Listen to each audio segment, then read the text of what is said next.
Boa tarde, meus queridos debatedores picuinheiros de plantão. Estamos aqui para mais um episódio do nosso Picuinha, o podcast mais informativo da internet, aquele que traz o melhor conteúdo. É uma curadoria de serviços intelectuais para o Brasil. Você vê? Nós só não estamos com 1 milhão de espectadores ao vivo agora, porque a galera também está trabalhando. Então, alguns não conseguem assistir. Mas depois, tá ali umas 8 horas, você pega ali sua cervejinha, seu vinho, você pode abrir para assistir. Eu sou o professor Pablo Jamil, que vou passar a palavra para os meus grandes confrades de debate, professor Oliveira Soares e professor Eduardo Tessaro. Salve, salve, boa tarde para todo mundo aí. Boa tarde, amigos. É uma pena que o tema de hoje é um tema polêmico e não é um tema que me alegra o coração. Mas temos que falar, temos que debater. Eu acho que não alegra o coração de ninguém, sabe? E toda vez que acontece uma coisa nesse sentido, que diga-se de passagem, não são poucas vezes, não. Né? Toda vez que acontece, é importante que exista mobilização social, é importante que a gente volte ao assunto, que a gente coloque o dedo na ferida, debata, porque nós precisamos constantemente descobrir maneiras de mitigar esse tipo de comportamento. Para quem não sabe, nós hoje vamos falar sobre o assunto que é o racismo no esporte. Então, você que tem acompanhado os últimos desdobramentos do caso do Vinícius Júnior, essa foi a motivação para esse debate. E nós vamos falar sobre isso, né? Sobre o racismo no esporte, não só no futebol, mas o futebol talvez seja o principal tópico aqui. Nós gostaríamos de contar com a participação de vocês, deixando comentários, deixando like, fazendo inscrição, chamando os amigos para participar desse debate. Tá? Não importa se você tiver no trabalho agora, manda pro seu chefe, fala, ó, assiste aí, que é bom o negócio, tá? Manda para todo mundo, tem o botãozinho de compartilhar ali, você ajuda a gente, e quanto mais likes, você já sabe, melhor o engajamento, o YouTube entrega para mais pessoas e nós chegamos a mais gente assim. Senhores, vamos abrir então os serviços do nosso debate, vamos começar a falar sobre o assunto? Vamos. Posso começar a falar um pouquinho? Fique à vontade. Certeza. Até da outra vez falei muito, né, cara? Preciso... Não, senhor. Aqui. Não, me senhor. Cutuca Pode continuar. se eu falar muito. Mas a primeira coisa que a gente tem que analisar, assim, o preconceito não é natural. Esse é um detalhe extremamente importante que a gente tem que analisar. O preconceito é algo ensinado socialmente. Então, o que nós estamos vendo hoje é algo que está sendo ensinado, talvez há gerações, entendeu? E isso está muito presente hoje, por exemplo, na questão europeia que nós estamos vivenciando aí. O caso desse jogador de futebol, por exemplo, foi a 10ª vez, pelo que a gente está vivendo nas reportagens hoje, que ele passou por isso. E o mais interessante, em janeiro fizeram um boneco dele e penduraram numa ponte. Forcado. De janeiro, nós já estamos em maio. Agora, depois da repercussão do jogo, já acharam os responsáveis, quer dizer. Então, estamos fazendo vista grossa também com relação a isso. E aí, outras reportagens que eu não acompanho futebol, tá? Então, eu falar de futebol é um troço mais absurdo do mundo, que eu não entendo absolutamente nada, não torço para ninguém, não gosto de futebol. Eu acho que o futebol tem muito dinheiro rolando por fora e isso não gosto. Então, eu não entendo bosta nenhuma. Mas, ao mesmo tempo, eu percebi que é comum na Liga Espanhola e é comum na Liga Italiana.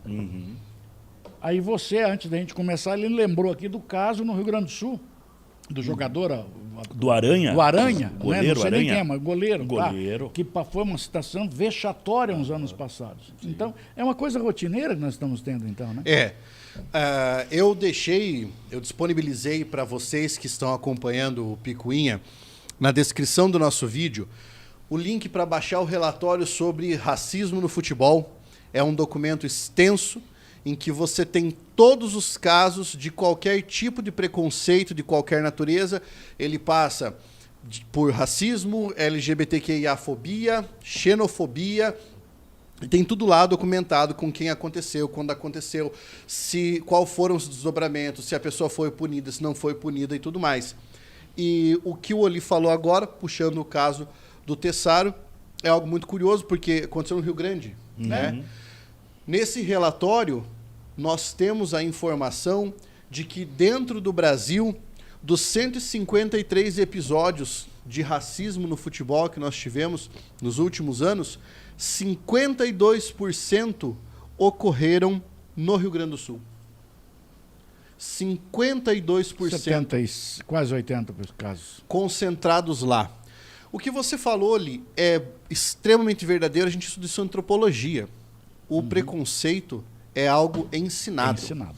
Uma vez eu me deparei com um estudo que para mim não poderia ser chamado de estudo, foi um absurdo pseudocientífico, de uma pesquisadora que tentava comprovar que o preconceito guardava uma ligação com autopreservação e queria dizer que possuía fundamentações biológicas, o que é ridículo do ponto de vista da ciência, sabe? Mas já tentaram provar que o preconceito era uma coisa biológica. Tem um cara que explicava o cangaço por questões biológicas. Eu não lembro o nome do livro agora. Mas não não lembro é... o nome. Ele dizia que o cangaceiro era um desvio biológico. Mas não é o mesmo caso do Lombroso? De tentar explicar que o cara é um criminoso pelo formato do crânio? Que agora tem um cara em Florianópolis tentando fazer a mesma análise. A frenologia? Estamos voltando à frenologia. Coisas que estão voltando à moda, né? Parece que está voltando à moda no Brasil o nazismo, parece que está voltando à moda a frenologia, parece que está voltando à moda a terra plana. Porra, no mundo. No mundo. No mundo. Uma correção, né? No mundo. Então, é incrível isso, cara. Mas vamos então falar justamente sobre essa ideia de preconceito e por que isso ainda acaba tendo tanta repercussão no mundo, né? Como o Oli falou, isso é ensinado. É ensinado. Você pega duas crianças e coloca a criança para brincar, elas não fazem distinção a menos que sejam ensinadas a fazer. Existe um vídeo, inclusive, rolou na internet aí, dois menininhos, um branco e um negro. E que o outro, um comentando com o outro, e o menininho branco disse pro negro, eu queria ser igual a você. Aí ficou naquela dúvida, ele foi lá e raspou o cabelo, porque o outro tinha o cabelo raspado. Ele queria ter o cabelo raspado, a questão não era a cor da pele. Você está vendo? Então a diferença não é a cor da pele. Se eu não me engano, teve acho que era do Mandela, alguém tem uma frase assim, não tem? Ninguém nasce odiando outra pessoa, né? Que eu acho que é exatamente nesse sentido. Lembram dessa frase? É uma frase muito famosa. Eu acho que é. Que ele fala mais ou menos assim, fala, nenhuma criança nasce odiando a outra. Ela é ensinada. Exatamente. O Mandela, quando assumiu o cargo de presidente, perguntaram para ele qual seria a reação dele em relação ao que aconteceu com os negros na África do Sul. Ele disse, se eu for tentar resolver o problema passado, nós não vamos sair de uma roda. Nós temos que tentar resolver daqui para frente. É aí que está o grande posicionamento do Mandela. Não é questão de vingança. Não adiantaria ele entrar num processo de vingança. A visão dele para a África do Sul era uma visão para frente. Exato. Porque é uma questão que estava totalmente enraizada. O que foi o apartheid, cara? O apartheid foi um absurdo na África do Sul, criado em 1948 por um cara que era membro da igreja. E criou uma segregação, inclusive o cara que defendeu, quando acabou o apartheid, ele voltou para a fazenda dele e disse, não saio mais de minha propriedade, eu não vou viver num país onde todos são iguais. E ele ficou lá até morrer, ele não saiu mais da propriedade dele. Isso é um absurdo, né? Bota absurdo nisso, cara, bota absurdo nisso. Então, veja, o preconceito está presente em várias situações. Pega a Índia, é proibido casta na Índia desde 1947. E existe até hoje. Existe até hoje. E não existe mobilidade social entre as castas na Índia. Nenhuma. As relações são todas endogâmicas. Uma casta com a outra casta. E isso é ensinado lá. É ensinado. É cultural. Aí que eu falo para você, como é que nós vamos falar hoje em globalismo, em questões de gênero, na Índia, na China, em países muçulmanos? Essa concepção cultural não está presente nele. Por exemplo, recentemente tivemos o caso de uma moça na Tailândia que o pai estava à procura de um marido para ela. Aí o pai estava oferecendo o dote de $1 milhão. Né? Aí o mundo caiu de pau em cima. E quando foram entrevistar a moça, ela disse que não, mas a obrigação do meu pai é arrumar um noivo para mim. Ou seja, é cultural para ela. Na região do Afeganistão, proibiram o uso da burca e as mulheres continuaram usando a burca. Por quê? Porque é um processo cultural, é ensinado, você foi ensinado dessa forma. É algo muito interessante. No terceiro período do curso de Direito, eu tive aula com esse cidadão que está ladeando você. Uau, e orgulho que eu tenho de ti, cara. Não, e que bom cidadão, você viu? Já não sou Um qualquer. um imigrante. Que Em gozo dos última, direitos políticos. Você tem todos eles. E eu me lembro de que numa das aulas o Tessaro fez uma provocação que foi muito interessante. Ele levou pro quadro, para a sala de aula, uma série de fotos que representam culturas distintas. E ele deixou uma pergunta. A pergunta era: em que medida você pode interferir na outra cultura para adequá-la à sua? E dizer isso é certo e isso é errado. Sabe? Que tem a ver com isso que você estava dizendo. Então você olha, por exemplo, para um país que é governado por uma teocracia e fala: mas isso é um absurdo. A sua visão. Exatamente. Esse é o relativismo cultural. Exatamente. E o relativismo propõe um conformismo, não um confronto. Claro. Eu não posso confrontar, eu me conformo. Mas eu não posso estabelecer, por exemplo, que a violência física ou a degradação moral, ou a degradação física da pessoa possa persistir. Exato. Essa é a discussão hoje do relativismo cultural. Porque existem características que são incorretas atemporalmente. Sim. É atemporalmente incorreto eu discriminar uma pessoa pela cor da sua pele. Concordo. Ainda que isso tenha sido legitimado ao longo da história por instituições, como, por exemplo, numa época em que a própria Igreja Católica considerava que o negro era um indivíduo sem alma. O indígena. O indígena também. O indígena também. Né? Então, Mas a mulher também já não teve alma. Exato. E hoje a nós mulher já discutimos foi- se embrião tem alma ou não. A alma sempre teve em discussão, cara. Pois é, porque são questões particulares que envolvem o pensamento, a filosofia, os valores, é um sistema axiológico, né? Um sistema de valores que está ali em discussão. Eu acho que isso é produtivo discutir, mas sempre pensando que existem elementos que, mesmo que o tempo passe, que as instituições mudem, você precisará sempre falar sobre aquilo. E aqui a gente está diante de uma situação dessa. E ainda mais em países como o nosso, né, o Brasil, que aqui o professor vai nos contar, foi um dos últimos, se não dos últimos países ocidentais a acabar com a escravidão, não é? Depois daqui tivemos o caso da África, onde a Namíbia foi um dos últimos, e se eu não me engano o último foi Gana, cara. Então veja, nós estamos atrasados na história do mundo. Só que o tráfico humano não acabou. Exato. Nós continuamos vendendo crianças no Sudão por 50... O Sudão, não Gana, Sudão. O Sudão continua vendendo crianças por $50. Pois é.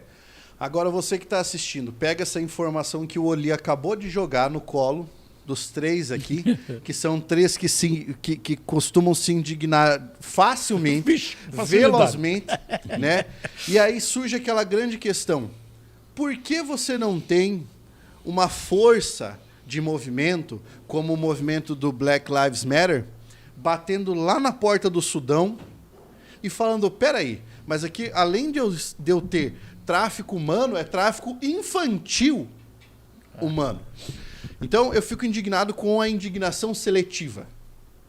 Sabe? Isso me causa revolta. Claro. Então, talvez uma questão como essa do Vinícius Júnior seja um estopim para pensarmos questões que persistem no mundo, são ainda mais drásticas e, de alguma forma, eles tentam mitigar.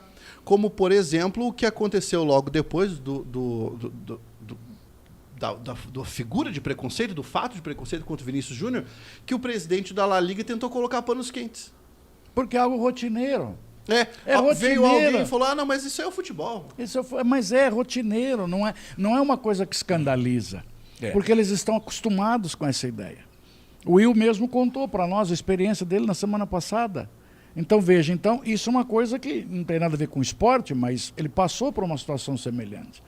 Então, e isso é rotineiro, Pablo.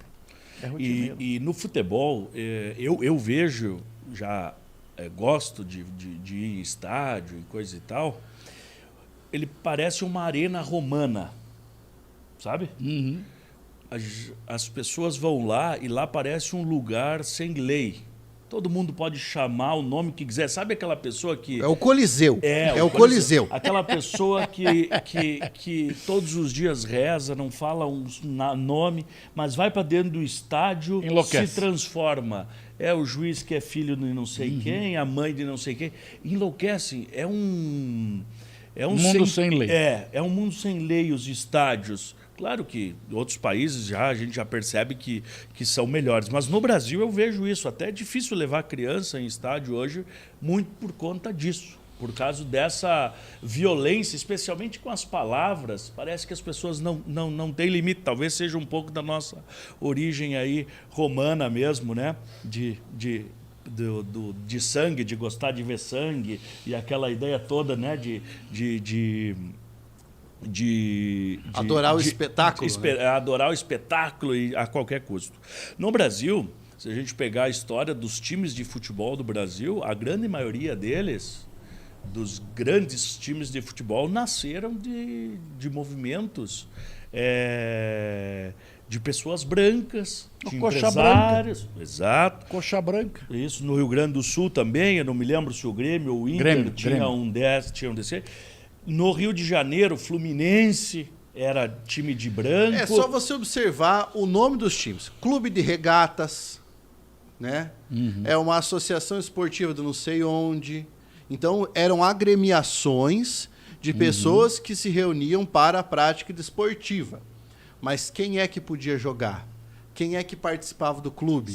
Quem é que estava na agremiação? Sim, eram só pessoas abastadas de uma certa elite, então o futebol também, em algum momento.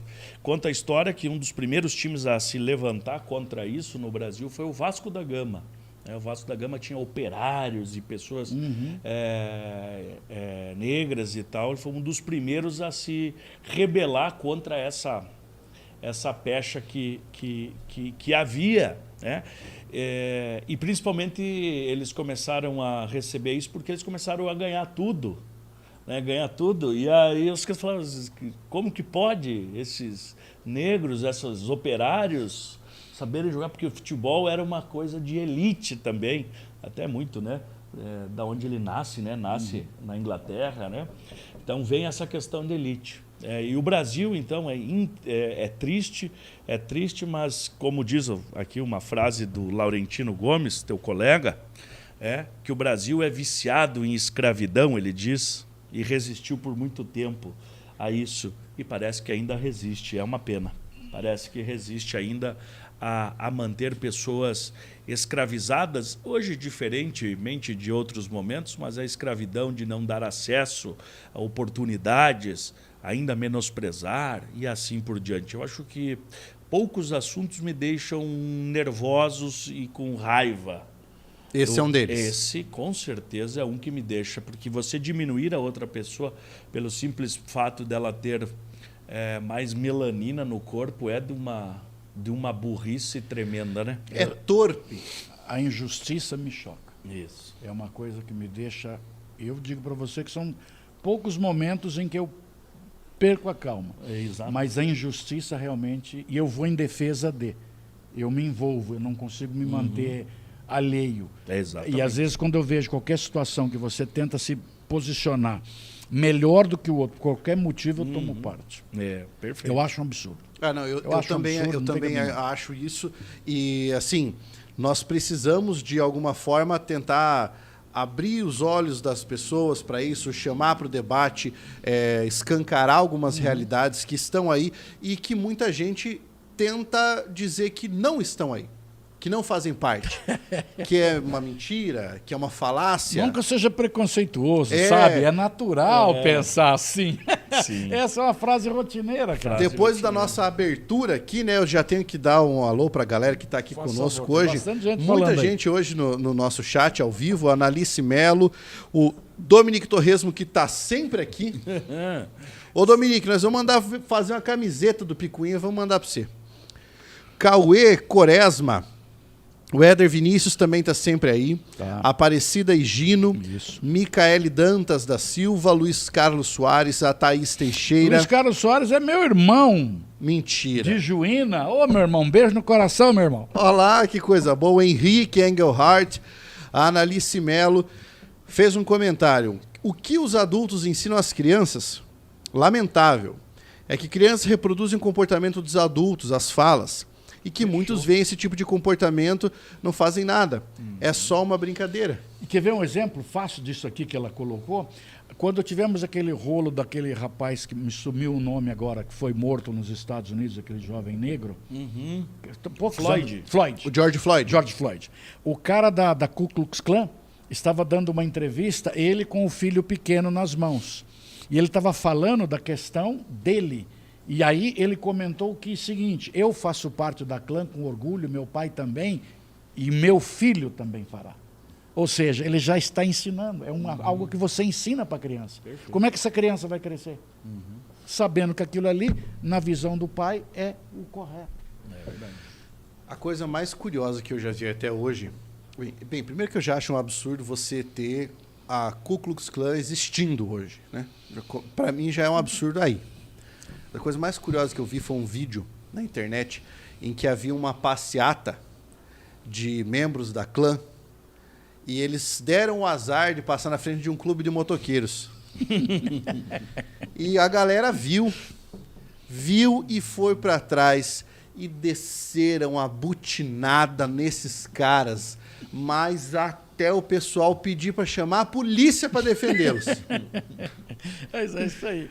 Mas você sabe que eu acho que tudo tem que existir para a gente poder ver como tem idiota no mundo. É. A gente tem que saber onde é que o inimigo está. Aqui você está adotando a postura do Heráclito, né?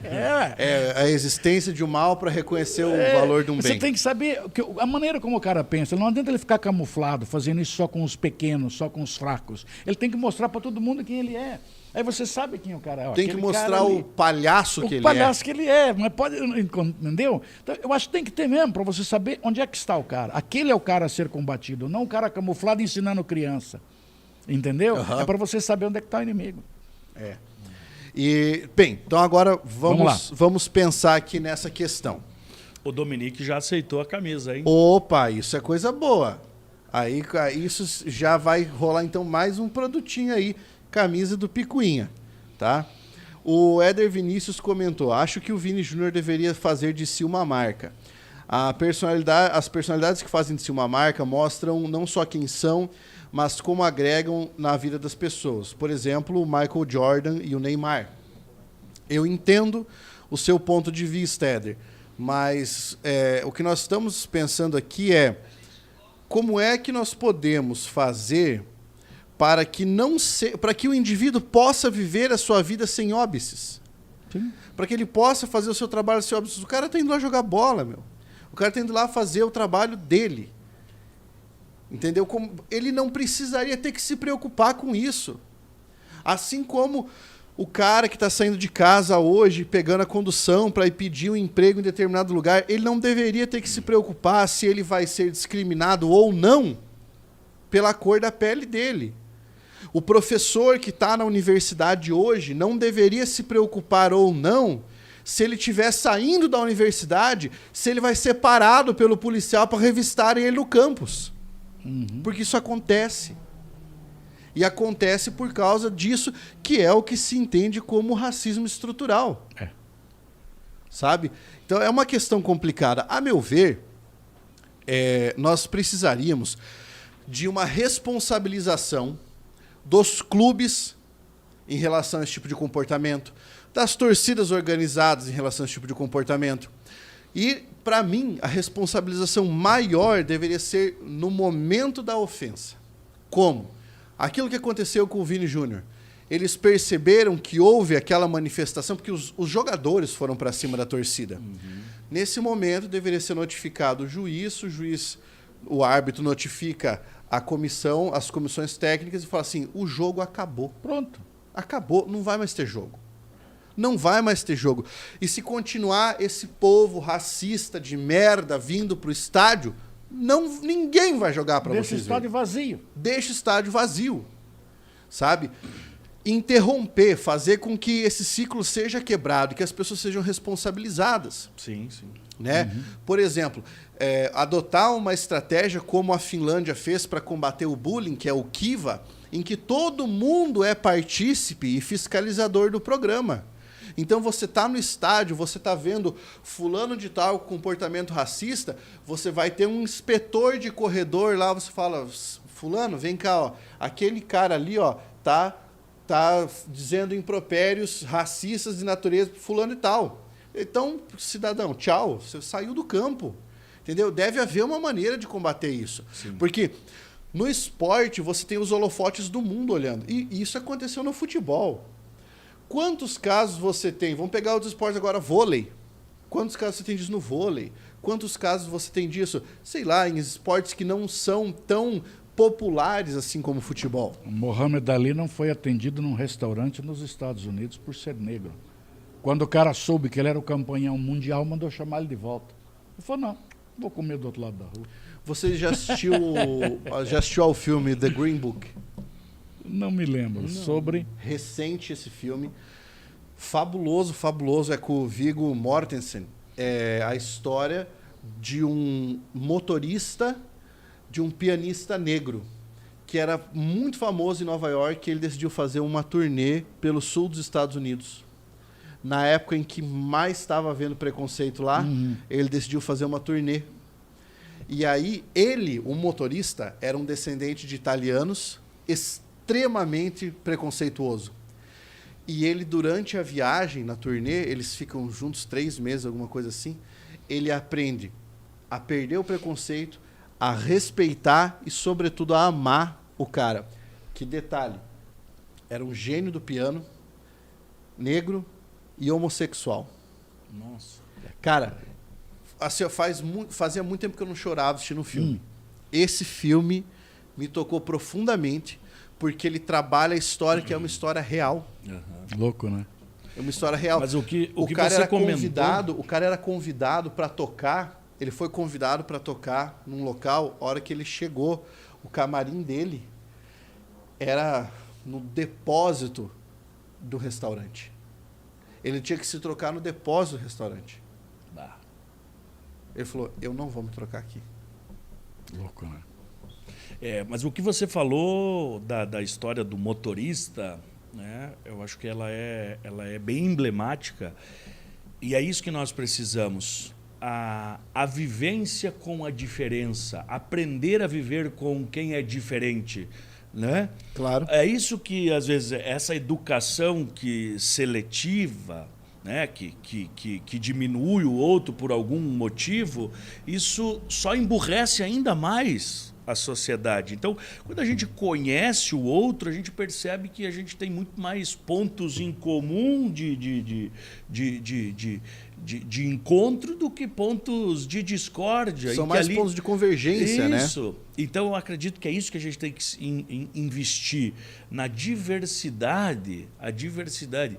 Eu não me lembro, agora faz tempo que estou fora desse mundo, mas quando eu estava estudando com mais afinco aí nas escolas de direito do mundo, eu lembro que o grande sucesso de Harvard era exatamente você ter dentro de uma sala de aula gente do mundo todo. Era gente do islamismo, era gente da Coreia, era gente de todo mundo. Para você aprender. E essa era a ideia. Para você aprender. Você aprender com culturas diferentes, aí você se transforma e transforma o mundo de uma maneira melhor. Eu acho que é isso que a gente tem que parar. E as redes sociais, agora trazendo, elas acabam, de alguma maneira, potencializando a exclusão, porque a gente acaba, de alguma maneira, vivendo dentro das nossas bolhas. Eu sigo só quem eu gosto, eu sigo só o que eu gosto, e assuntos vão sendo mitigados desses grupos. Então a gente só se reúne com a nossa tribo, com o nosso bando. E todo mundo tem um discurso de autoridade. Isso, todo mundo tem Eu vou puxar um tópico que foi do nosso último debate,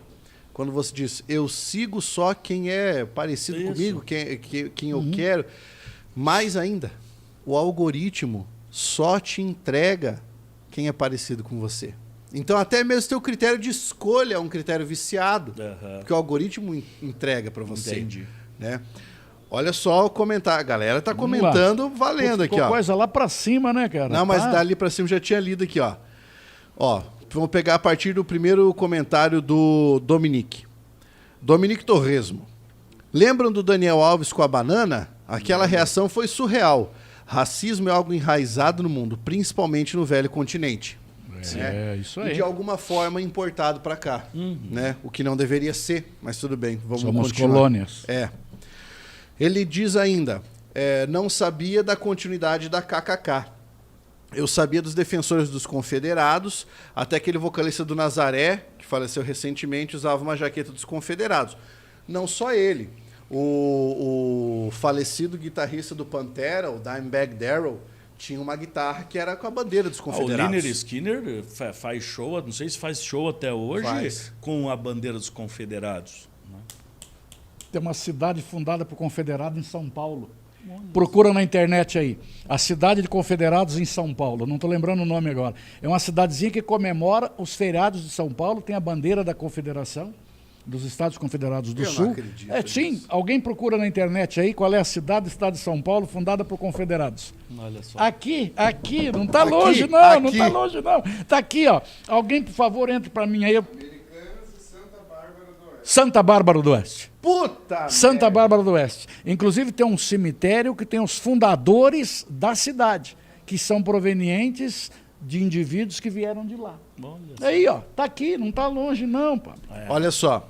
Não significa dizer que são racistas, tá? Exato. Só estou dizendo que é uma cidade fundada baseada nos confederados americanos. E também nós temos que, eu pelo menos tomo cuidado com isso. Acho que uma frase que você disse logo no início, referindo-se aí ao majestoso Mandela, a ideia do passado e do presente. Ficou, né? Ficou. Porque a gente tem percebido nos Estados Unidos, e isso tem repercutido também no Brasil, em que estátuas de pessoas que foram importantes em algum momento da história e porque naquele momento da história tiveram alguma ligação com o racismo, hoje sendo derrubadas, destruídas.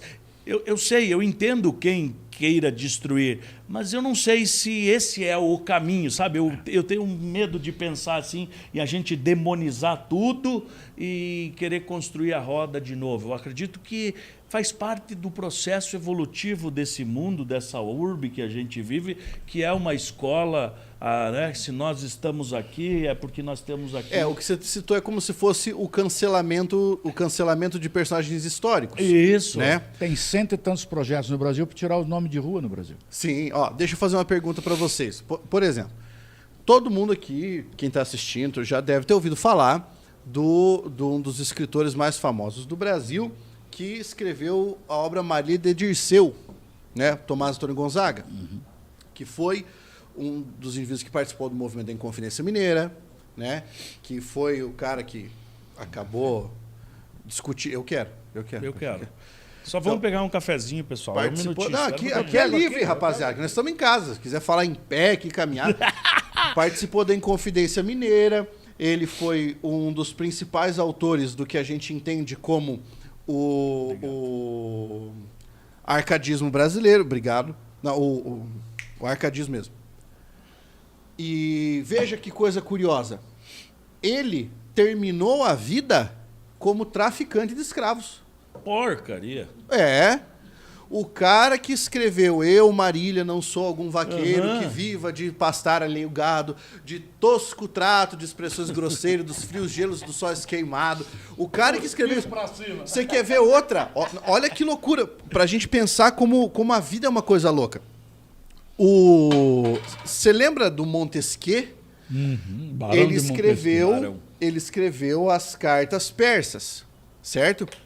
E as cartas persas, uma baita de uma obra, né? Nós estamos falando do cara do espírito das leis.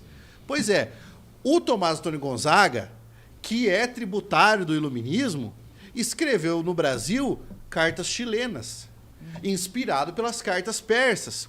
Então agora eu que sou professor de literatura, eu não posso falar mais sobre o Tomás Antônio Gonzaga? Não, eu falo. Claro. Eu tenho que falar sobre a obra dele e tenho que falar ainda assim... E saibam os senhores que terminou a vida como traficante de escravos, para vocês verem como isso era algo que existia na época. Isso. Então, Perfeito. eu não posso apagar a história, e essa é a minha grande crítica com isso, em relação às obras do Monteiro Lobato. Monteiro Lobato Eu não tentaram posso fazer, apagar não. a história, porque qual é o risco que eu corro se eu apagar a história? De vir algum filho da puta daqui 50 anos e falar assim, mas onde é que estão as provas de que tinha racismo nessa época? Onde é que estão os documentos que me provam isso? Eu falo aqui, ô bobão, até os escritores falavam isso. Entendeu? Eu não posso apagar a história, porque a história, eu tenho que me preocupar com esses documentos. Sim, entende? sim. Agora, o que eu preciso fazer é impedir que esse pensamento se repita. perpetue. Claro, Exatamente. Entende? Aqui a gente teve um comentário do Gustavo. Ah, teve mais aqui, só um pouquinho que eu vou ler todos, tá? Fiquem tranquilos. Esse que vai dar um debate fudido. O Dominique Torresmo aqui só falou da continuidade da KKK. Dominique, nos Estados Unidos, como eles são muito ligados à liberdade, né? É quase um dogma absoluto, né? Então lá você pode ter associações do que você quiser. Lá, por exemplo, existem associações de pedófilos do mundo todo que se reúnem lá. Você imagina, olha que absurdo. Mas é por causa dessa leitura. Não significa que não seja crime. O que a prática da pedofilia. Eu me reuni e conversar sobre o assunto não é interditado, devido a essa cláusula da liberdade. Inclusive, isso foi motivo de um episódio de piada do South Park, essa associação dos pedófilos. Questão da clã. A clã é um direito dela se reunir. Isso. Mas se você cometer um ato racista, você vai ser punido. Claro. Mas é um direito de se reunir aqui para discutir o que nós achamos que está correto. E a questão, Pablo, é sempre... A cultura reflete o momento onde você está. Você não vai conseguir apagar o que ficou para trás. Exato. Não tem como. Agora, você tem que ensinar para que isso não se repita. Por exemplo, se você pegar o nazismo na Alemanha, você, para dar aula de nazismo na Alemanha, você tem que fazer um curso especial para que você possa dar aula sobre o nazismo. Então, não é qualquer professor de história que dá aula sobre o nazismo. Olha só. Entendeu? Por que não é qualquer um? Porque você tem que ter conhecimento para saber o que você vai falar, para você poder explicar, para você ensinar o que é, para ensinar o que aconteceu, para que não se repita. Exatamente. Essa que é a ideia. Mas aqui o que, é que nós temos aqui? Qualquer mocorongo vai lá e acha que é isso, eu acho que é aquilo, eu acho que é aquele outro. Então, cada um fala o que quer. Esse que é foda. Então, acho que é aquilo que essa união improvável de três mocorongos aqui, nesse grupo, né? Trouxe. Eu acho que é isso que nós temos que passar se a gente tivesse alguma influência ou pudesse dar alguma mensagem para quem está ouvindo, uma sugestão. É exatamente isso. A vida deve ser feita de tolerância. Sim. A vida deve ser feita de amor ao próximo. Cara, não precisamos concordar. Exato, não precisa concordar, né? Vou continuar aqui nos comentários, porque o negócio está pegando fogo. Tá fogo. E uma das frases que a gente vai discutir provavelmente até o fim do programa é essa, do Lucas Freitas, porque essa aqui gera debate na internet. Vocês concordam que existe a tal dívida histórica? Antes de responder, guarda, porque essa aí dói. Essa é pesada para debater, tá? Depois, a Analice Melo disse: eu já sofri racismo e pior, que meu colega de classe que estava do lado não fez nada e ainda riu. Eu perguntei: qual é a graça? É isso aí. O Gustavão Gadonski, Gustavão lá da sala, mandou: igual um episódio no jogo do PSG, na Liga dos Campeões, em que o quarto árbitro foi ofensivo com o jogador do outro time. Os jogadores abandonaram a partida. Abandonaram, saíram Olha do aí, jogo. por que não? Mas é Deu assim que maior funciona. confusão. Mas é assim que funciona. Cadê a solidariedade? Hoje eu vi o presidente da FIFA, né? Ele se manifestou dizendo que a FIFA agora, não sei se isso já era, orienta ao árbitro que, se acontecer de novo, se a torcida começar, faça aquilo que o... Para o jogo. Não, acaba o jogo. Para o jogo, isso, acabou, vai embora. Suspende o jogo e aquele time perde os 3 pontos. Acabou. É duro e tal, o time não tem como controlar.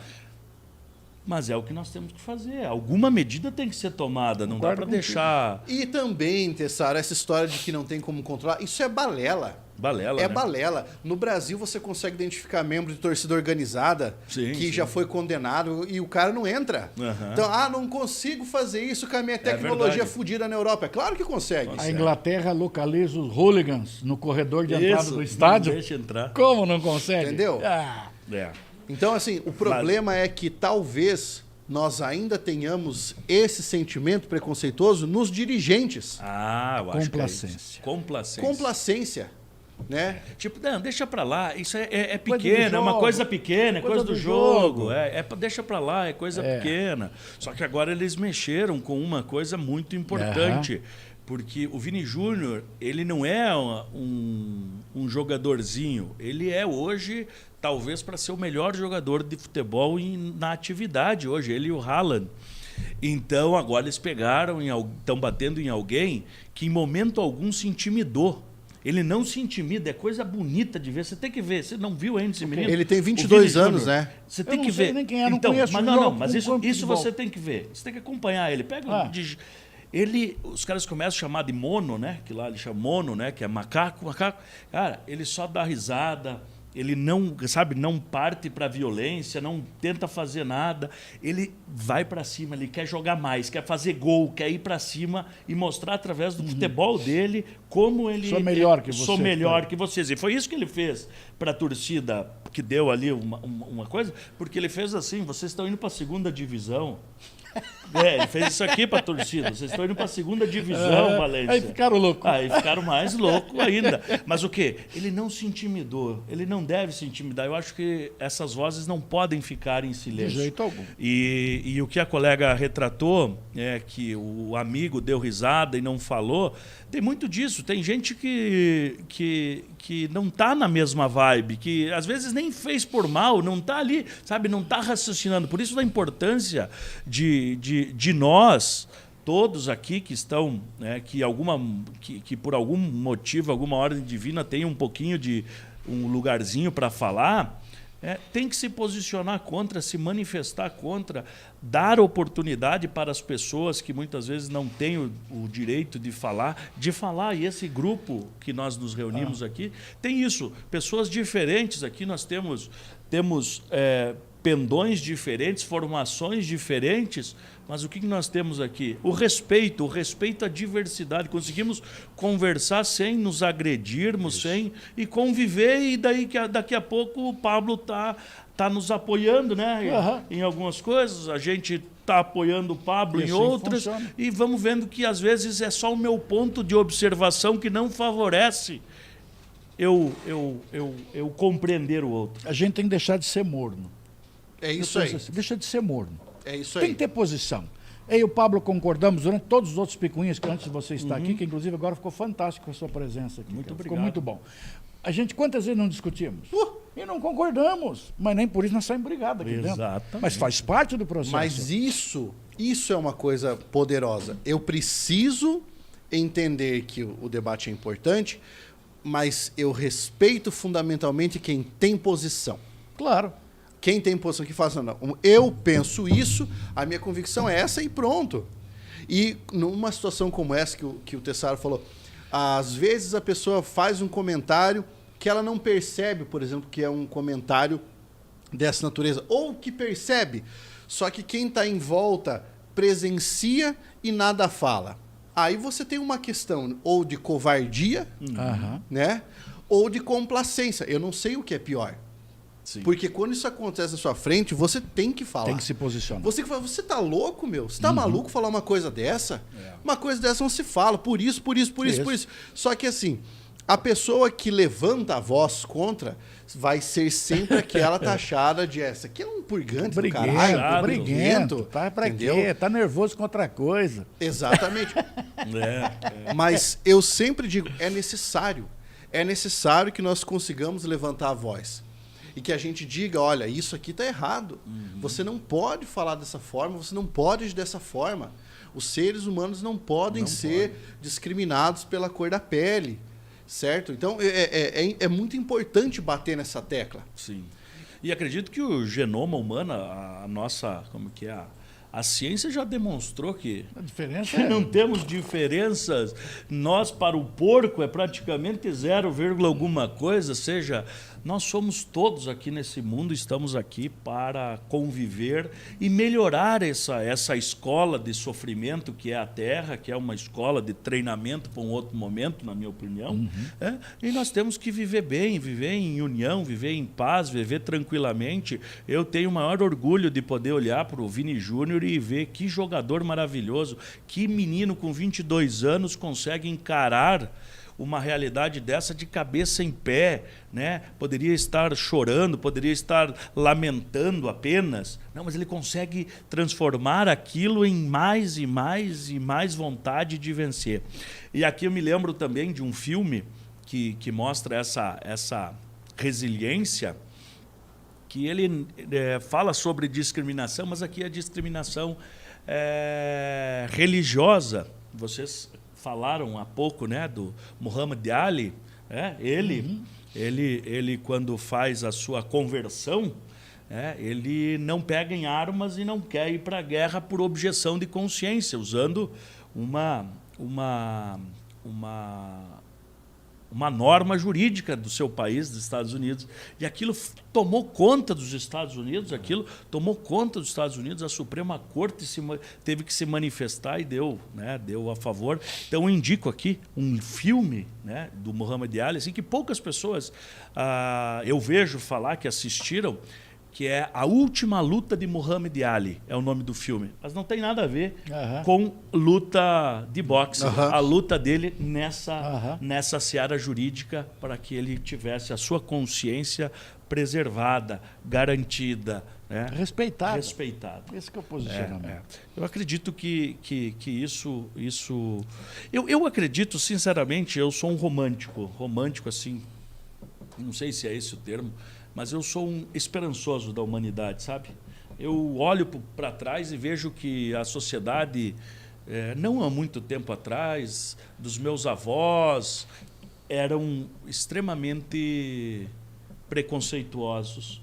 Eu venho de família de italianos que vieram da Itália, minha avó, e eu percebia isso. Não que eles quisessem o mal, mas aquelas coisas que você percebe que não... as coisas não se encaixam quando toca nesse assunto, né? As pessoas não querem.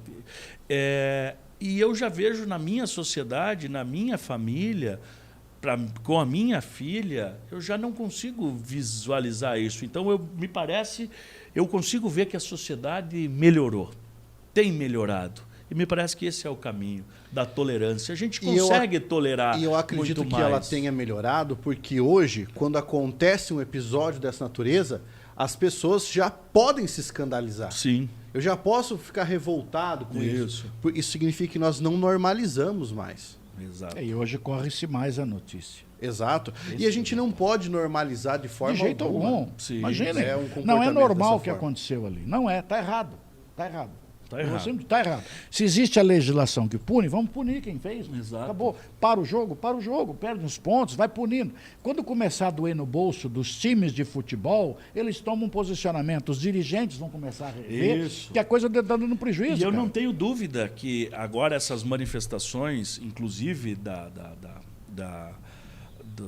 do Estado espanhol, né, indo punir essas pessoas, mesmo com atraso, né, desde janeiro, aquela coisa toda, indo agora, certamente é porque deve ter alguns patrocinadores da La Liga, devem ter falado, ei, o que está acontecendo? Eu li na hora do almoço, agora que alguns patrocinadores já... Opa, eu não quero patrocinar isso aí, não. Aí o negócio fica diferente. Eu não quero, não. E são milhões envolvidos. Meu Deus, La Liga. Porque o que acontece? Aí entra a nossa responsabilidade. Quando digo nossa responsabilidade de quem está assistindo ao jogo. Não no caso do Oli, porque o Oli não assiste. Não. Eu também não sou dos mais acompanhantes, mas, por exemplo, o Tessaro é um cara que acompanha. Aquele cara que é fã e ele vê que isso está errado, ele vai fazer o quê? Ele vai entrar em contato com os patrocinadores e falar assim, ó, isso aqui, papapá, e chove de reclamação, e se manifesta contra para bater onde dói, que é no bolso dessa galera. Uma fábrica de tênis famosíssima tinha uma fábrica no Timor-Leste com trabalho infantil. Nike. Eu nunca comprei um tênis dessa marca e dizia para meus filhos, eu tenho dinheiro para comprar e não vou comprar. e contava em sala de aula por que eu não comprava. Quando fecharam a fábrica, eu comprei. Isso. Pode não valer nada. Era Não vale. par de tênis meu, mas eu contava para todo mundo que tinha uma fábrica no Timor-Leste com trabalho infantil. Isso se chama convicção. Eu tive essa convicção, e aqui e é só para demonstrar, não é que é melhor ou mais inteligente ou menos, mas também um agir racional meu. Eu lembro que durante o governo da Dilma, quando estourou o Petrolão, eu lembro lá na faculdade, eu comentava com os professores, eu não abasteço mais na Petrobras. Fiz isso. Pronto, Falei, fechou. não abasteço. Minha convicção, como você falou, às vezes o consumidor tem um poder, Se posiciona. tem um poder gigantesco na mão, porque o capitalismo ele não tem ética, ele é aético. Ele, na verdade, ele vira o foco de luz para onde está dando grana. Pra onde Ele aponta o holofote para onde o dinheiro está. Isso. Fechou. Então, por isso a Ou importância... o holofote sai de onde está o dinheiro. né? Isso. Por isso a importância, o consumidor, por isso essas ideias de consumo consciente, consumo verde, vão fazer a diferença e já estão fazendo a diferença. Concordo. Porque isso já está impactando nas contas dessas grandes empresas. Por que a Adidas hoje produz lá o Ultra Boost dela com plástico de PET tirado do mar? Porque eles são bonzinhos. Não, é porque viram que ali há um nicho de mercado e que tem cara como eu que vai lá e compra. É porque a pegada verde vende. Exato. Entendeu? Exatamente. Então, os patrocinadores têm que ir para quais clubes? Tem que ir para o clube que não tem torcida racista. Isso, exatamente.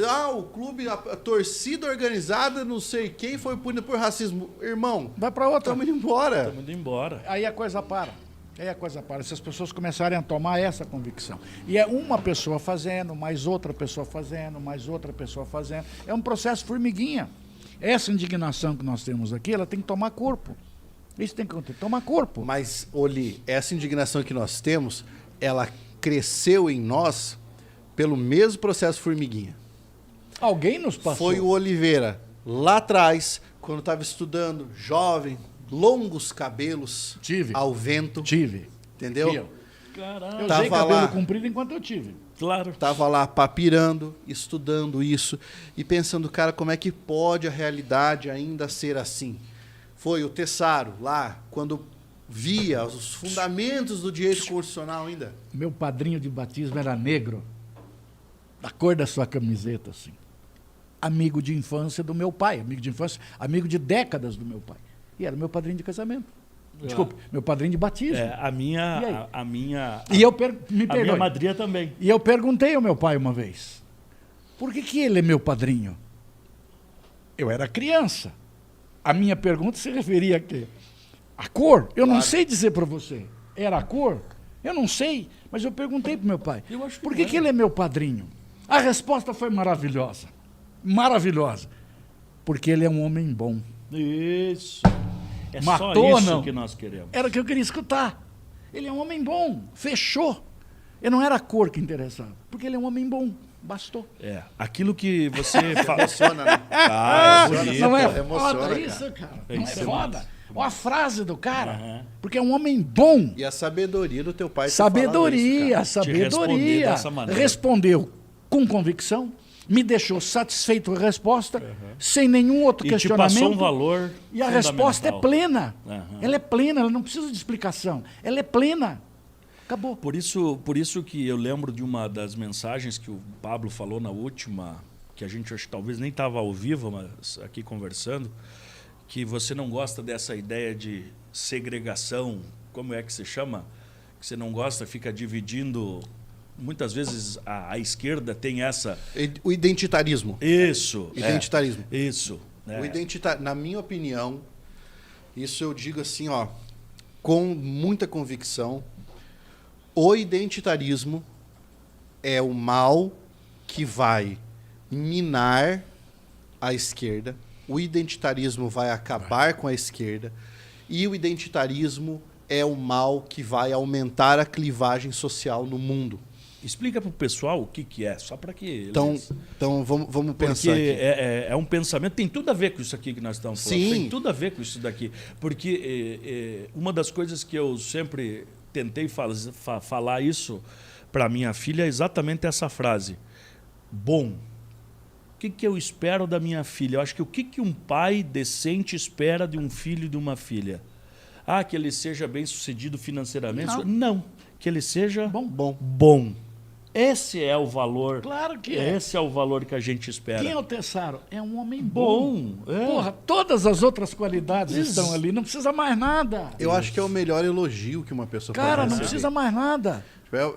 Isso deveria ser frase de epitáfio.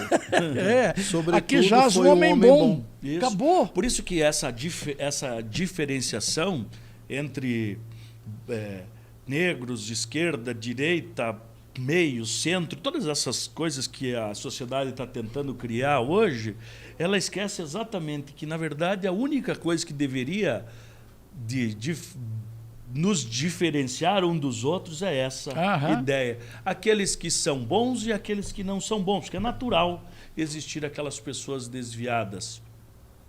É isso, é só isso que me diferencia de qualquer outra pessoa. E não significando aqui que os meus valores são melhores dos que os outros, não nesse sentido. Mas eu imagino, como disse, eu acredito que existe um mínimo existencial, um mínimo ético que pode ser compartilhado em qualquer lugar do mundo. Eu acredito que essa expressão seja ótima. Deve existir um mínimo ético para a vida em sociedade. Um mínimo ético. Não é aí que entrariam as leis? Sim. Elas deveriam entrar aí. Mas aí a lei vem o problema do multiculturalismo. Sim. Aí vem o problema do multiculturalismo. Por isso é difícil implementar direitos humanos de uma maneira holística e universal no mundo multicultural. Mas eu acredito que algumas coisas são inquestionáveis. Por exemplo, você decepar o clitóris de uma mulher para que ela não sinta prazer, isso eu acho que em qualquer lugar desse... É condenado. Tem que ser condenado. Deixa de ser o relativismo cultural. Isso. A tortura em lugar nenhum. Sabe, eu acho que existe um padrão mínimo ético que pode ser compartilhado pela raça humana. É aquilo que nós dissemos anteriormente. Existem algumas coisas que estão erradas, independentemente do tempo e do lugar. O errado vai ser sempre errado. Exato. Mesmo que todo mundo esteja fazendo. Ele vai continuar sendo errado. Perfeito. Toda a sociedade condena homicídio e mentira. Toda. Sem exceção. E aí? Então, existem outros critérios que você também pode condenar.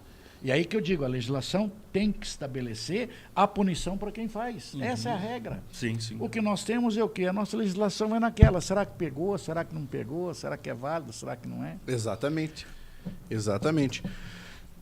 Vamos pegar aqui, ó.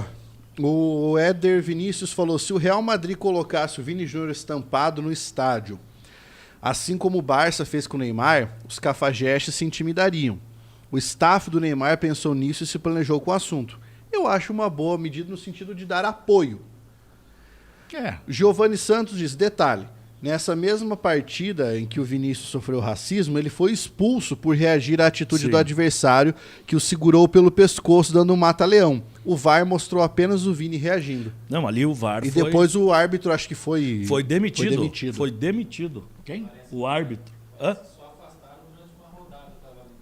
Voltaram. Eu tinha visto essa informação, que teriam, demitido. É um absurdo, né? É um absurdo. Com toda a tecnologia que hoje eles têm, essas câmeras que vêm e volta, pega tudo, para. Fora disso, a história fiada. O Éder continuou. O Neymar foi estampado na Torre Eiffel na transferência para o PSG. O Dominique Torresmo nos diz, puta que pariu, não tem como defender liberdade de expressão ao máximo, tem que ter limites. Isso aqui, ele deu essa aqui quando a gente falou da Ku Klux Klan, dos pedófilos. A Analice disse, professores, sabem por que muitos não fazem nada? Pois há benefícios por trás. Para não perdê-los, se fazem de mudos, surdos, cegos e ainda tentam calar aqueles que se posicionam com convicção. Fato. O Dominique Torresmo disse, é verdade, a escravidão acabou porque um grupo decidiu questionar. Assim, o Brasil acabou com a escravidão, né, professor? por interesses comerciais. Por interesses comerciais. Foi a Inglaterra que forçou o Brasil a... Sim, porque o escravo não é mercado consumidor.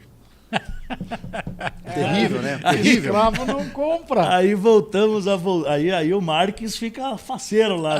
Mas o aí escravo Marques não enlouquece. compra. Aí que você falou agora há pouco, se você tem um patrocinador atrás do negócio que não colocar mais o dinheiro no time que é racista, eles vão cortar os racistas da torcida. É claro. E outra, É dinheiro. nós temos... A Inglaterra se posicionou e disse, ó, a partir de Hooligans, agora tá não fora. tem mais Nós, tráfico de nós escravos. tivemos jogadores que cometiam atos de racismo. O jogador que comete um ato de racismo do dentro de jogo, uma tira partida do time. oficial tem que ser expulso do Acabou. esporte. Acabou, não joga mais. Claro. Não joga mais, vai fazer outra coisa qualquer.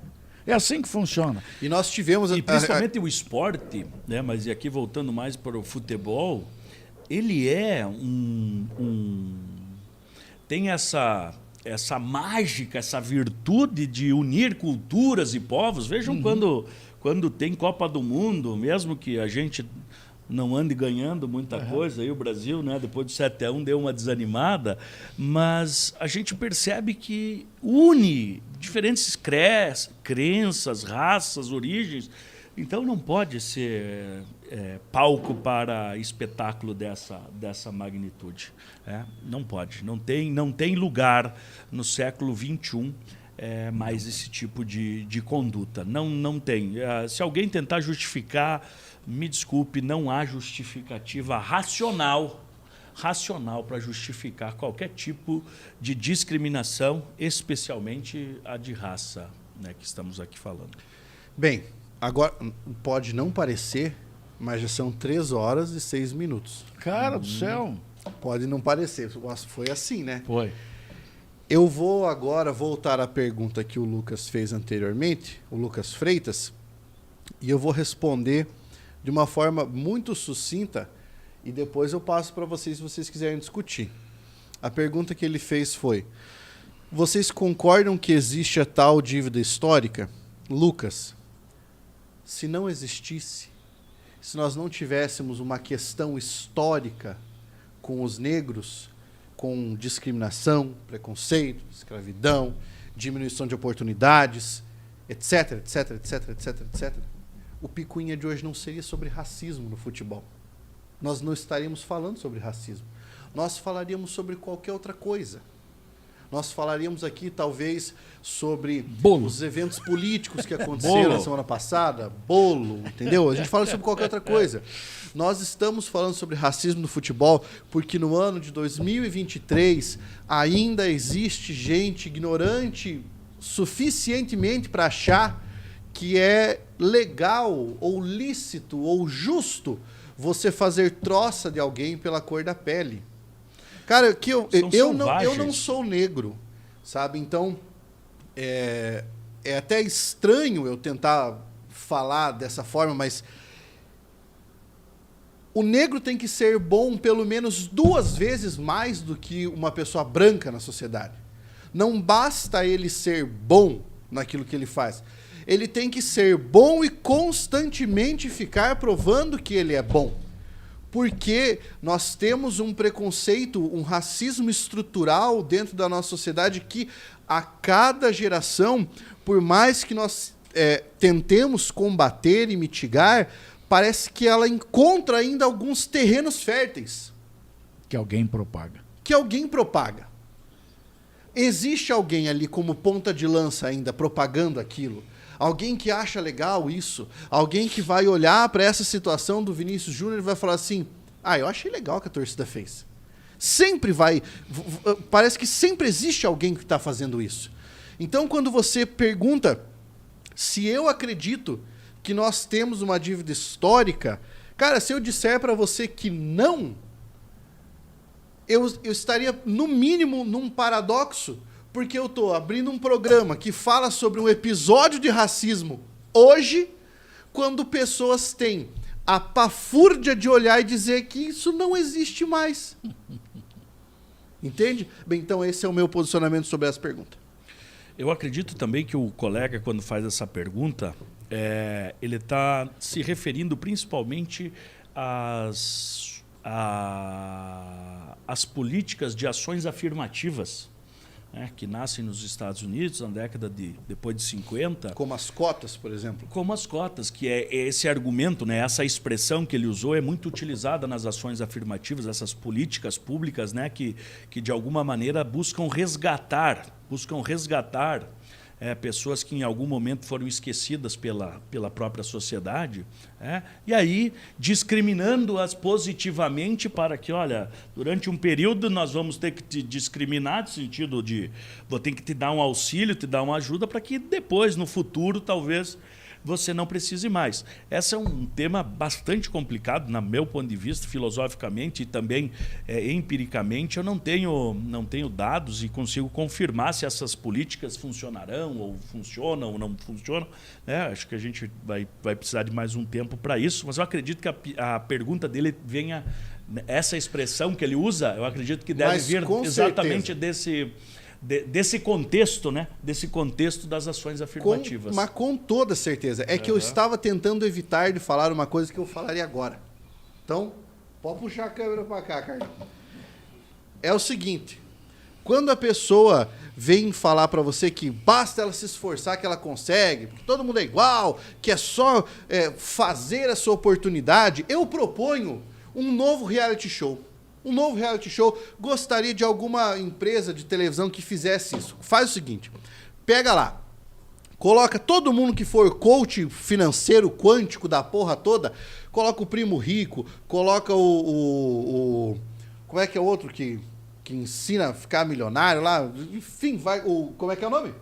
O Finch, coloca o Ike Batista, que já foi milionário, agora não está mais, coloca o Jorge Paulo Lemann, coloca todo mundo que aparece na internet, o Flávio Augusto, coloca todo mundo dentro de um lugar ali e fala assim, agora é o seguinte, você vai ter um avatar. O seu avatar vai ter nascido no meio da favela, sem pai, a mãe usuária de drogas, você não vai ter qualquer tipo de instrução formal e, além disso, você também vai ter, o teu avatar vai ser negro. O primeiro que fizer 1 milhão ganha. O primeiro que fizer 1 milhão ganha. Porque não existe, na minha opinião, não existe a falácia da igualdade de oportunidades. Para mim isso é uma falácia. Tem um vídeo na internet, pode procurar, que fala exatamente disso. Um professor nos Estados Unidos reuniu todos os seus alunos, colocou no final da linha do campo e disse, darei $100 a quem chegar primeiro ao centro do campo. A cada sim, você dê um passo. E ele começou. Aqueles que têm, por exemplo, pai e mãe que são casados até hoje, um passo à frente. Aquele que o pai é negro, fique parado. Aquele que o pai e a mãe é branco, dê um passo à frente. Aquele que estudou em escola pública. E aí ele começou a fazer, e as pessoas foram dando passos maiores no começo. Quando eles começaram a perceber que o problema era as oportunidades que eles tiveram, os passos foram diminuindo. Aí começou um olhar para o outro, quando diz assim, aqueles que vieram de uma família onde ninguém bebeu, onde ninguém usou drogas, dê um passo à frente. E o número de pessoas foi diminuindo. Então, é exatamente essa questão da meritocracia, ela tem as suas falhas. E as ações afirmativas que a gente fala, você não vai corrigir o que passou. Você vai tentar evitar que os mesmos erros aconteçam. Exatamente. Agora, veja onde é que está o problema. Quantas vezes, eu estou dentro de escola, você também, quantas vezes nós não escutamos de pessoas que são consideradas até relativamente cultas, dizerem o quê? Mas você se consultaria com um médico formado por cotas? Você contrataria um advogado formado por cotas? Ou você nunca ouviu isso? Agora, porque o cara entrou por cotas, ele é menos, ele terá menos capacidade, ele vai estudar menos, eu digo até que ele estudará mais, porque ele tem que provar mais do que o branco que está do lado dele. Concorda comigo? Com certeza. Aqui nós tivemos ali a Annalice Mello que disse até a abordagem de policial diferente de um preto para um branco. A gente nota muito isso. O Lucas falou, excelente, Pablo, mas seria mais nesse contexto mesmo que o amigo comentou depois, que o Tessaro falou. Felipe mandou boa tarde. O Éder disse, mas você está pegando a exceção pela regra, Pablo, se chama demagogia. Não, o que eu estou falando é a realidade. Demagogia é o contrário. Demagogia é o cara falar, é só você estudar que você consegue. Veja, por exemplo, eu consegui. Ele é ele é a exceção. E talvez ele tenha tido oportunidades. Agora, eu sempre falo, toda vez, cara, que eu estou discutindo com alguém, a história da meritocracia, o Tessaro indicou um livro para mim uma vez que eu li, do Sandel, o Tirania do Mérito. Esse livro para mim é fabuloso. E depois que eu li, eu tive uma discussão com um amigo meu justamente sobre isso, né? E daí ele falou, não, porque para mim é o seguinte, o cara que quer, se ele quer, ele consegue. Se ele quer, ele consegue fazer qualquer coisa, né? Porque ele fica milionário, ele compra jato, não sei o quê. Eu olhei para ele e falei assim, você quer ficar milionário? Você quer comprar um jato? Claro que eu quero fazer. Cadê o teu? Então, cadê o teu? Porque se você quer, você consegue. Cadê o seu? Cadê o seu jato? Cadê a sua Ferrari? Já que você está defendendo essa ideia, onde é que está o teu jato, a Ferrari, teus 20 milhões na conta? Onde é que está isso? Se é só você querer. Né? Não é assim, não cara. É assim, não é assim. A gente, aí sim é pegar pela exceção. Muitos, esses que têm méritos e são colocados na TV e filmes e assim por diante, são a exceção. É aquele 0,01 que deu certo. Enquanto 99, aquela fórmula não funcionou. O Bill Gates nunca fez faculdade, sim, mas quantos Bill Gates tem? Existe no mundo. Quantos Bill Gates tem no mundo? É isso? Então porque ele não fez faculdade, conseguiu, eu não vou fazer também conseguir. Exatamente mas isso. É assim que funciona. Assim. E tem um método ensinado em Harvard que chama-se método Bill Gates, onde ele nunca estudou. E aí? Cara, nós vamos fazer um programa exclusivo sobre meritocracia um dia, tá? Que é pra gente poder falar disso aqui. É isso mesmo, Dominique Torresmo. Exatamente. Todo mundo quer. Eu acho que todo mundo almeja ter uma vida melhor, poder dar condições melhores para sua família. E por isso que eu sou um defensor do sistema econômico atual, porque dentro de todos os sistemas é um dos poucos ou o único que consegue que pessoas 0,01 eventualmente possam ter acesso a bens e melhorar a sua vida com o esforço e, claro, uma boa ajuda também do destino, que sempre é bom a gente contar com a sorte. No geral, as pessoas querem apenas andar com as próprias pernas. Exato. Isso. Aqui o Felipe mandou uma que eu achei linda, cara. Pô, queria te dar um abraço. A meritocracia é como se você disputasse a corrida de 100 metros com o adversário começando 50 metros à frente. Alguém sai na frente. Né? Alguém sai na frente. É isso aí.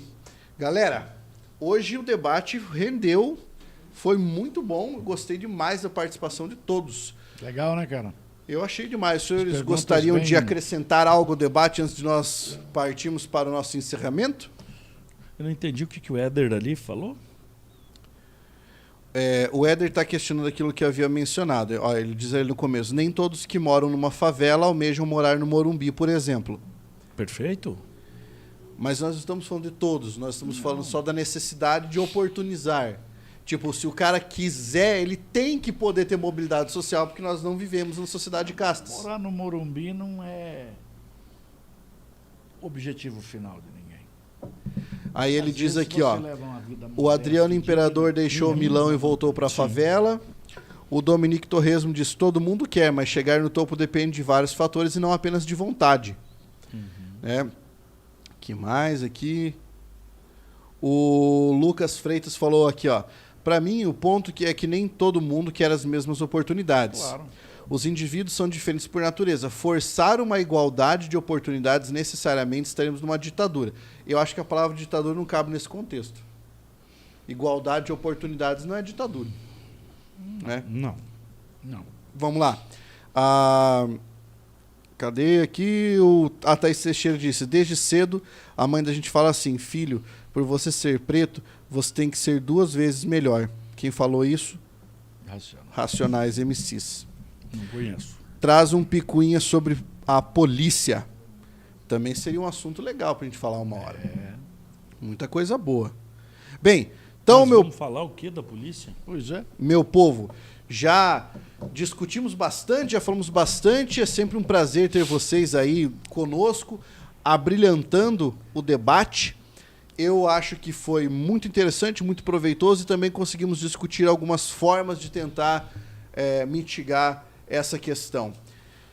Eu aqui manifesto publicamente, não sei se ajuda alguma coisa, eu manifestar o meu apoio ao Vini Júnior, né? Mas, enfim, manifesto de qualquer maneira e deixo a palavra com os meus nobres para a gente encerrar o programa agora.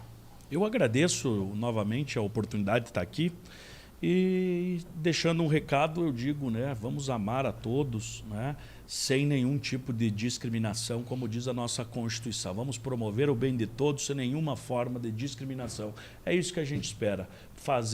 Criar um país de pessoas de bem, ou do bem. Eu digo assim, ninguém é melhor que ninguém, nada. Sejamos bons, eu acho que isso é um caminho bem interessante. Olá, não tem mais café, né? E depois, por favor, me arruma uma cadeira que não esteja torta, né? Eu estou me equilibrando aqui desde a hora que eu cheguei, cara. Pá. Olha só que coisa. É terrível. A gente é discriminado. Deu certo o plano. Deu certo a gente o plano, é discriminado. Lembra que eu falei, coloca a cadeira torta pro velho? É. Aí eu paro de falar, porque eu estou preocupado, né? Aí eu sou discriminado pela idade, entendeu? Aí quando você fala em discriminação, o exemplo está aqui. Ó. Todo mundo com cadeira decente, a minha eu estou aqui equilibrando com medo de cair no toco central da cadeira. E olha que se cair no pistão, ele dispara, hein? Galera, muito obrigado. Tchau. Sempre uma festa aqui. Sigam Professor Oli, @prof_Oli. O professor Tessaro, Eduardo Felipe Tessaro. Eu, professor Pablo, @Pablo Jamilk. Até a próxima. Fiquem de olho, deixem like, deixem comentário, compartilhem o vídeo e até o próximo debate. Valeu!